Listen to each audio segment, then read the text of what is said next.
酷鹏砸720元时薪抢工人，背后的盘算让你心惊。嗨，我是电商 Tony 陈，电商情报站这个系列我会比较深入的分析当前的电商市场，来聊一下我所看到的产业变化或未来可能的发展。我的预测还算准，你可以用过去的影片来印证。这样，我们上支影片已经讲了韩国美妆已攻下美国市场，还没看过的话可以看一下。那这集我们就来讲酷鹏在搞什么鬼布什么局。这次我们来讲酷鹏就那个韩国的Momo，你应该有买啊，你最近应该有被洗版就是酷鹏在618期间找了大价钱花大价钱来找临时工，就理货拣货包货这个我们叫理包拣。如果你忘记的话，我来帮你回顾一下。你去 IG 看也可以你去脆上看也可以，哇，超级精彩来，我们先看一个新闻，标题我念一下：酷鹏618开720元时薪来抢人力，这在玩哪招？为何对手该绷紧神经内容是这样，电商618大促嘛，你应该也是补了不少货嘛618大促的活动期间，酷鹏开出了最高时薪720块抢人力。怕你已经离打工族很久我补一个资讯给你，就是现在的夜班时薪大概是240大夜时薪240，它7203倍。那酷鹏的做法就是直接给你3倍的薪水。你这次如果没抢到的话，我未看先猜，双11也会有，对不对？因为双11也是年度电商大节，这个时薪720，到时候还会再有一次。那实际上多好看，就说有人在船厂上班工作，那干脆就是请假去那边赚这个时薪，然后很累啊可是他拿到的钱很多，就这样。然后我们继续来讲这篇文章，他说酷鹏这样做的目的就是第一，让其他电商出不了货，因为618是电商大促嘛电商的大节日，所以各个电商仓储都会缺人。那酷鹏敢开那么高的价格，当然大家会怎样跑去那里上班啊？来，你看这张图，我靠，你不讲我还以为这些人在那边排演唱会结果他们是在排队上班等着进去，这样说填资料干嘛？我们这边等就2-3个小时了然后进去以后才开始算时薪，然后也配员工餐，这样这很夸张这真的很夸张仓储业非常的难找员工，而且能找到的员工素质也都很容易会出现比较堪忧的情况，就是给720块。好，这个你先不要喷，尤其你不是那个我们电商从业人员你是身为消费者，你是说出得起香蕉只请得起猴子怎样呢？人家720就是有这都是有代价的。好，来第二，博网络声量，就这个远高于市场平均的开价在网络上带来了非常多的讨论，那也变相成他们的宣传素材嘛。来，我们来看一张很有趣的图Momo 也被酷鹏占领了，很夸张这个好像是不知道Momo 公司里面的柜台还是怎么样讲干话。如果我是酷鹏的小编我就会来分享这张图，文案写什么？就写说感谢Momo的大力支持什么最了解你的人就是你的敌人，就是我。酷鹏的好，Momo 看得见之类有没的。这Momo然后这全部都是酷鹏的包裹这不太 OK 吧？我们员工自己因为大促便宜再买就算了，这个被高阶主管看到，你看又会有事，公司可能又要颁布新的规定了，就这样。这敌人你怎么这样子好，我们现在讲回来现在酷鹏又刷了一波好感度，真的是这样吗？来，我们也来看一下脆上面的留言以前你要看最新的东西在 FB 上找，那接下来你要到 IG 找现在你要到脆上找反正就这样。来，第一个纸箱乱塞，最大的纸箱里面只放一个锅铲来你看。第二个，货品没装纸箱直接用袋装，因为说什么酷鹏没纸箱了所以就是用袋装，然后很多东西都压坏压烂，没有纸箱了，有可能会发生这个想一想就知道了这个大促你突然叫天量的纸箱，你突然要叫一定是没有的，就这样。然后第三个快递包裹乱丢，拿到的时候又被压烂这个也是可以预期的你就招了一堆新手员工。你去看脆真的是好的坏的都有人分享有人摸鱼也在上面分享，说什么他就躲起来熬然后蹲在旁边，然后人家找不到他，然后来那边抽电子烟，什么有没的，就这样那就一堆新手嘛。仓储的职前训练我也不知道多久可能20分钟吧，然后就要上了，就是做比较简单的东西对号码分类、刷条码，大概就是这样。我会看先猜这样去打工的人应该90%以上怎么样？之前不太算有做过仓储一次又这么多人不出包谁出包然后你要知道酷鹏真的是佛心公司吗？接下来我们就来讨论说酷鹏这么敢给，他是不是传闻中非常大方的外商公司，对员工超级好，来，我们来看这个新闻，这是2021年的新闻哦。酷鹏的快递及仓库工人过劳死，说光是2020年就有7位酷鹏的员工跟2位外包人员因为心血管疾病而死亡。然后酷鹏怎么说？他说这9个人里面外包不是酷鹏的人，所以不能算。然后7个正式员工有3个是死于家中或是度假期间，另外4个虽然是在工作期间过世，但是他们都是有心脏类的疾病，而心脏类已经是韩国的第2大死因，所以撇得一干二净了。我说真的，那个台湾的企业传产很操劳的公司什么都一样，也不至于到一家公司1年这样超死9个人，就不会嘛。所以你看看他在韩国的心目中是个怎么样的公司，然后他现在来台湾给时薪720，对啊，来我们再来看一下韩国人是怎么看待酷鹏的。来看这篇新闻，环境劳动委员会国政监察成为酷鹏听证会，就劳工死亡跟药品非法交易成为焦点看不懂没关系，我解释一下这是 AI 翻译来，这个环境劳动委员会国政监察就等于是台湾立法院的社会福利及卫生环境委员会，你就把它想象成说台湾的立法委员在质询的时候是把酷鹏叫上来电这样我还要找到当时的质询画面这真的是很夸张。来，我们来看一下这个新闻的内容，因为内容很多啦，那我就揭露一下我认为很夸张的事情。第一个，酷鹏的员工有1半以上都是临时工，就不是正式员工就对了。第二个，酷鹏的夜间配送司机超过1半的人每个月工作25天以上，就是说他有超过1半的夜班司机他1个礼拜要开6天的夜车，这对不对开夜车呢，开到6天呢，对啊来，第三个，70%的夜班员工可能已经患病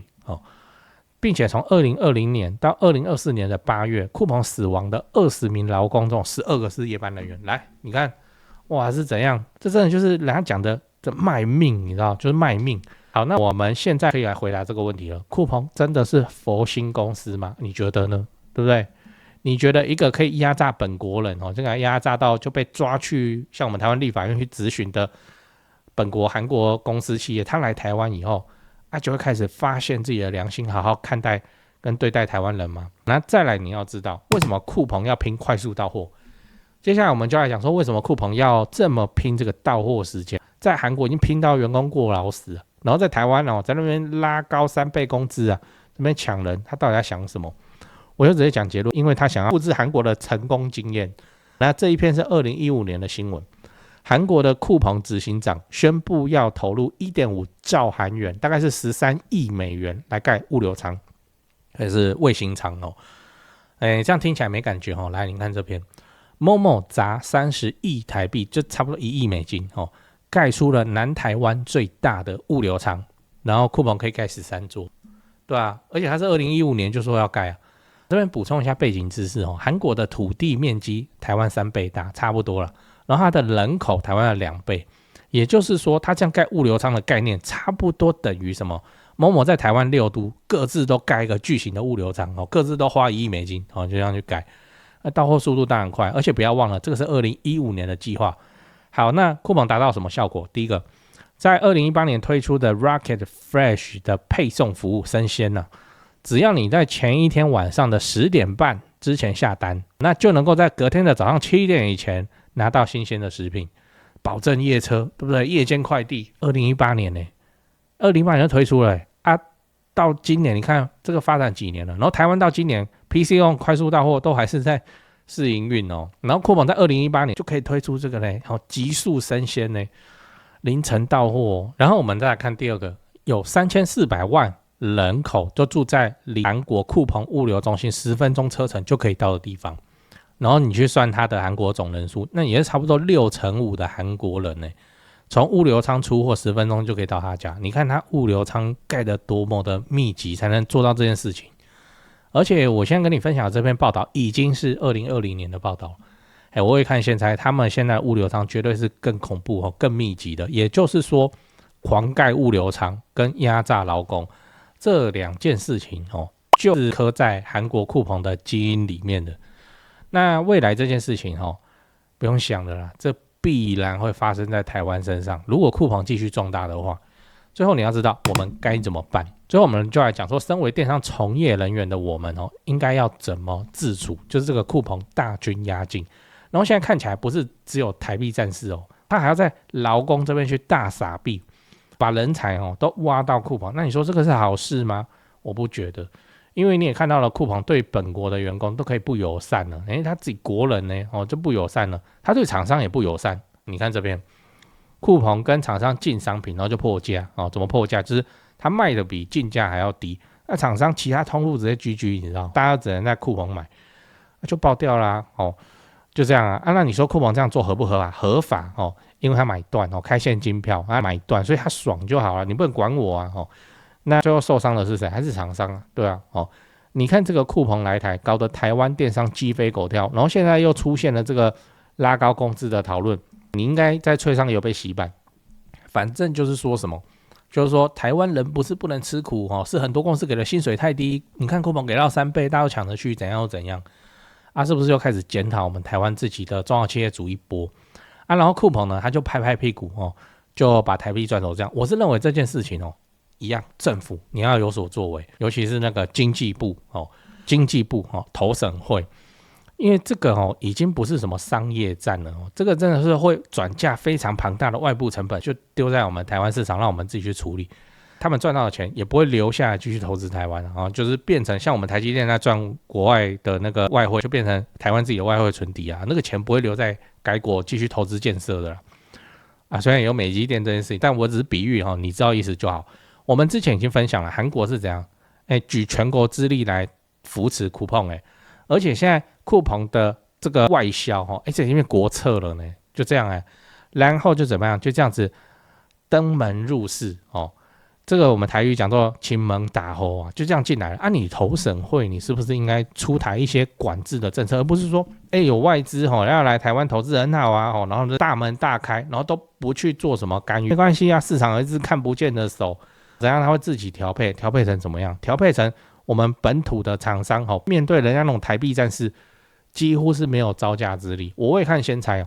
今年 Q2 的 Momo 业绩跟那个财报不会好的，而且 Momo 很可能没有办法再创下以前的高峰时期的营收，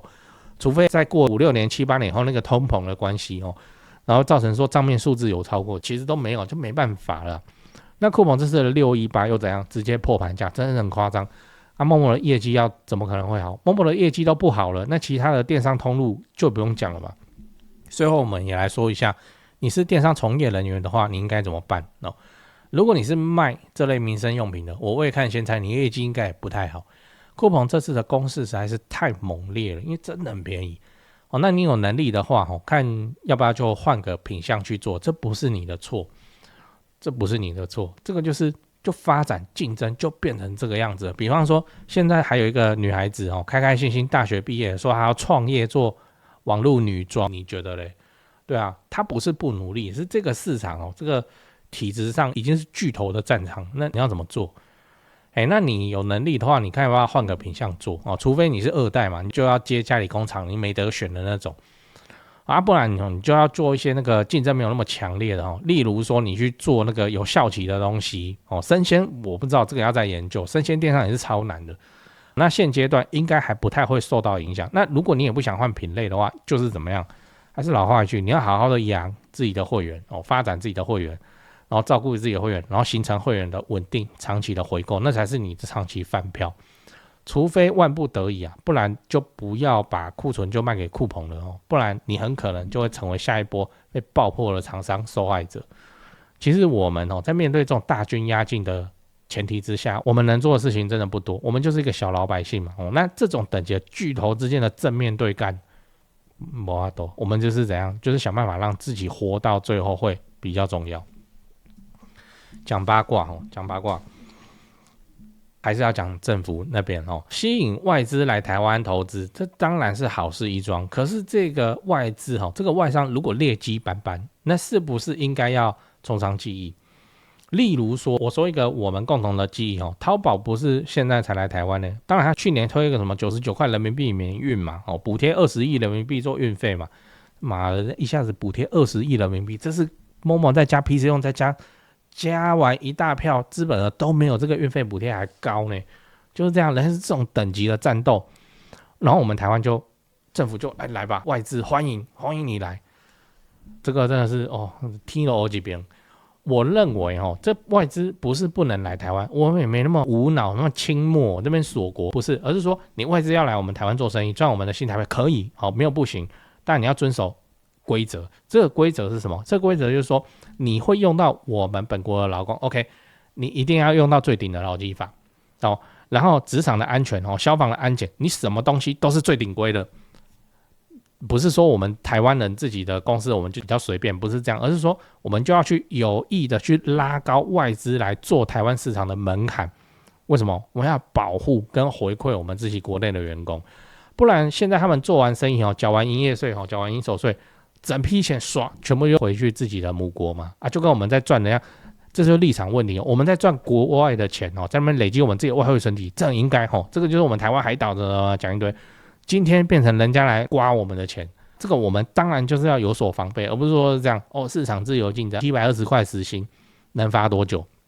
然后我已经有看到脆了就是说员工也不是好好的运，就是一个载货的大货车叫员工走进去在码头这样走进去，然后就这样关着，然后关着这样走过去，这不合格对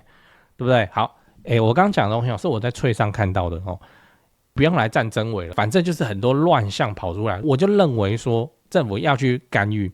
你就要去看说那你要用我们台湾的劳工你有没有符合劳基法那你的现场的作业环境安全如何，有的没的，我都有看到那个脆上的串文说什么是可以躲起来，然后那边抽烟的仓储呢，抽烟呢，对啊，好像抽电子烟还是什么，总之就是我们要立出一个外资来经营台湾市场的一个比较高的门槛，对，就是自己人跟外国人的差别就对了，差别待遇，谁叫你要来赚我们的钱？如果你没有进来的话，我们台湾自己的 PC Home 内部竞争发展的也还可以啊，过去几年不就是这样？那你现在要直接来跟他们对干 ，OK？ 什么检验、什么规矩我们都是要最高标准去核。在你的营运成本那么高的情况之下，你还有办法赚走钱，然后回你的母国 ，OK？ 好，这是你的本事，你的厉害，这就是我们台湾企业自己要检讨的地方，而不是说就没关系就欢迎然后就大举来台。他们赚完钱也不会留在继续投资跟建设台湾，就这样子汇回去，要干预啦，真的要干预啦。然后怎么这个淘宝99块人民币免运弄到现在，这抢走多少台湾中小企业的订单？然后怎么酷碰又来了，然后又盖一个物流仓大园，那么大一个，那么巨大，又在那边时薪720，就看了真的是我是认为这边谁能够出手就是政府了那个 Momo 自己在自己的董事会也讲，股东会也讲了嘛，政府你要规范，而不是说没关系，我们是个自由竞争的市场。然后现在的问题是什么？就是你打一局网络游戏，人家台币战士呢没有，我们这个自由竞争的市场搞什么东西，这个我们很辛苦啦。我跟你讲，酷鹏就是一个有前科的公司9个过劳死1年之内。我们台湾企业你有没有听过？之前像我们内湖科学园就有出现那个人差他们就出现了一个猝死在上班时间猝死，那个就很动荡，然后接受调查嘛，弄很久这样子，1年9个我们台湾的公司还没有出现成这样子吧？对啊那这是酷鹏这是韩国，这是已经发生的事情你就这样让他进来，然后就让他这样子一马踏平川来台湾的市场长驱直入，按那样丢，政府要干预啦，而不是说就这样。我实在是越看越怕电商曾经是我们台湾的明星产业对外国的市场来讲也是他们的明星产业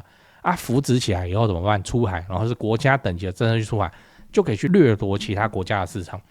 很显然我们台湾在这一波就是被掠夺的一方因为我们自己的电商没有什么在出海的嘛你当然可以说是我们的竞争力，我们的狼性不够或是怎么样，但实际上要把我们保护起来，这不是政府的责任嘛？而不是说我们就让一个外资来，然后之后在酷鹏上班都是临时工，然后工作压力极大，夜班司机开6个晚上的夜车，还是说我们台湾现在也是这样？这对我们来讲是基本操作。地狱朝鲜这个不是很怕呢？到时候进来它变成我们台湾电商界的头部公司，然后请问有谁得利吗？就这样时薪720，这也不是天天有而且将来乱一次以后，你看我们台湾自己的仓储人员以后要招工多难招，而且我们还要提防什么？在大促的时候就会被抢走，仓储业的毛利你又不是不知道，就那个样子，你720人家是赔钱来做这项生意，我们怎么跟他玩嘛？玩不赢的啦，带着钱来赔的，你要怎么赢？要政府干预要庄家出手干预，才能保护我们比较好的发展。我就是这样子想的，而不是说很好啊，那我身为消费者哪边便宜我就买哪边啊，这都是有代价的，真的这都是有代价。等到哪一天因为中小企业体量就没法多了，那就慢慢萎缩掉了。你的爸爸妈妈、表哥表姐开始失业，那你要怎么消费？对吧？这个市场就不会健康。要干预，我也没有说要封闭、要锁国、要干嘛，要干预真的要干预。你要来做我们的市场，你的那个标准通通都要提得很高。如果这样子你还能够赚钱，是我们自己本国的厂商要检讨现在不是，现在开放、自由竞争，无为不为。我实在是看了是第一个会怕然后第二个是觉得说，那怎么办？以后我们台湾的头部公司通通都是外商，你现在去全联看。到底有多少东西？整排货架是不是很多都是国外的品牌、国外厂商 ？P&G 宝乔集团的就多少了？对啊，因为我们国货在哪？我跟你讲，就是因为没有干预所以我们国货没有发展起来的土壤，就会变成这样。那你还奢望国货出海，很辛苦啦。政府要干预啦，不是就是这样。然后放我们劳工，劳工有个屁用？劳工没权没势的，哪边薪资高就去了他后面职安跟保险到底是怎么帮？我哪知道？时薪720我就去了，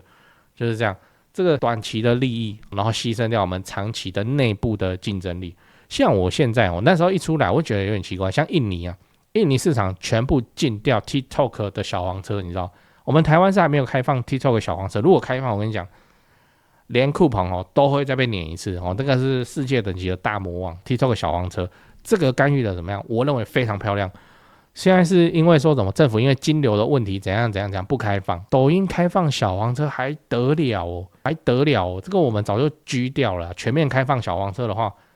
我们现在台湾做 TikTok 要怎么卖就是要什么点主页去下虾皮卖场，大概是这样不然就是一个服务里面套很多连结，然后你要去点大概我们目前是这样运作。等到以后那种很病毒式的行销影片商品展示影片就直接右下角有小黄车可以买。你看看很危险的事情。然后我前面有提到说，当时看我觉得奇怪，现在我越来越欣赏，就印尼怎么样全面封禁 TikTok 的小黄，他们是有开放过的就造成什么？大家都在网络上买所以怎么样？去掉中间商的结果是什么？后果很严重。你想说消费者爽就我是消费者我买这个便宜就好好，街头巷尾大大小小的零售店倒得倒，逃得逃，然后国内就出现动荡失业率就变高了嘛。然后就变成说有一些人在没有钱的时候会做什么事情这个外部成本就会跑出来就开始出现零零星星的犯罪或什么，最后把它禁掉，恢复了以后街头巷尾的那个供应链零售店，消费者买商品的价格变高是没有错，可是你看它这样保住多少街头巷尾的零售业的生意，这就是政府要去衡量的事情。不是说电商是全然的坏也不是说街边店这些中间商电玩自己利润的这个是全然的坏，要找的是一个平衡，而不是说像现在这样放任竞争叫没有平衡。你 Momo 再加 PC Home 的资本额加起来乘以5乘以6才是酷鹏这一次增资，怎么玩？那是超级台币战士，怎么玩？这个竞争已经不公平了。所以我们要透过政府的干预来树立一些，来让这个局势变得平衡一点，而不是就这样玩，真的会葬送掉我们台湾电商产业以后我们要么就是抖音小黄车，我们要么就是淘宝，我们要么就是酷碰我们还是在国内一直买什么你看看要倒多少中小企业倒那么多中小企业你的钱从哪里来很难搞政府要干预。我要推荐你一堂，就是怎么做品牌代理的线上课程Alan 哥的从零售电商到品牌代理，打造低风险创业，建立商业护城河。名字有点长不过就是做品牌代理的。我先讲一下那个 Alan 哥是谁你应该看过他，你都会看到我这个频道了，你应该会看到他，应该早就看过他了，甚至你就是他的铁粉这样。在 YouTube 上叫 Manscan 玩物质本人65万订阅商业频道你给他做到65万订阅，这很夸张了呢那他除了是我们 YouTube 上的前辈以外，也是电商界的大前辈，真的他品牌代理商的经历他已经做快20年了，然后他的等级已经不是什么某某电商讲师的这种，而是电商界的老师傅老塞或是业师的这种等级。如果我刚进电商的时候就有这堂课可以看，少走很多弯路，我跟你讲。所以我非常的推荐 Alan 哥在 Price Play 开的这堂课。Alan 哥会跟你分享他20年来的实战经验然后就是说进货来卖啊，升级到品牌代理啊，怎么谈，通路怎么铺啊，让你把主动权握在自己手上。你问我说这堂课的含金量高不高？我只能说我就刷卡了嘛。而且前面分享的品牌代理实战技法也是 Alan 哥私下教我的干货真的是非常的专业代理这件事情，想知道这堂课有多重要吗？来，我举一个例子给你听。你今天去淘宝或是1688，或是拼多多选品想说这就是我独到的眼光挖到宝安诺图安诺那你信不信？你今天卖的不错，明天就会有人跟进。就这样然后就要斗价钱。但如果你跟 Alan 哥一样飞去海外挑产品，竞争会少非常的多就会少基本上你很难再遇到一堆人涌进来跟你用同个品牌的商品给你拼价格这种鸟事。品牌代理这件事情本身就有门槛，要是没有门槛的话，对不对？那早就会被玩烂了。然后品牌代理你看直到现在，我看起来这堂课是市面上非常稀有的，专门在讲这个品牌代理这件事情其实它商业模式已经非常的成熟了，只是就没有人把它浮到水面上去讲。那你对这堂课也有兴趣 ，Alan 哥也给我们频道的观众一个专属的优惠码你只要输入 TONY500就大写就 Tony 500，就我嘛电商 Tony 城嘛，就可以再折500块给你。课程的连结已经放在资讯栏你就把它点开来看看。你不买课，你要知道说品牌代理我们电商从业人员嘛，品牌代理大概是什么样子，你去看一下它课的结构目录长什么样，就这样那我非常的推荐这一门课程，去买就对了，为自己的生意上个保险，开拓自己的眼界。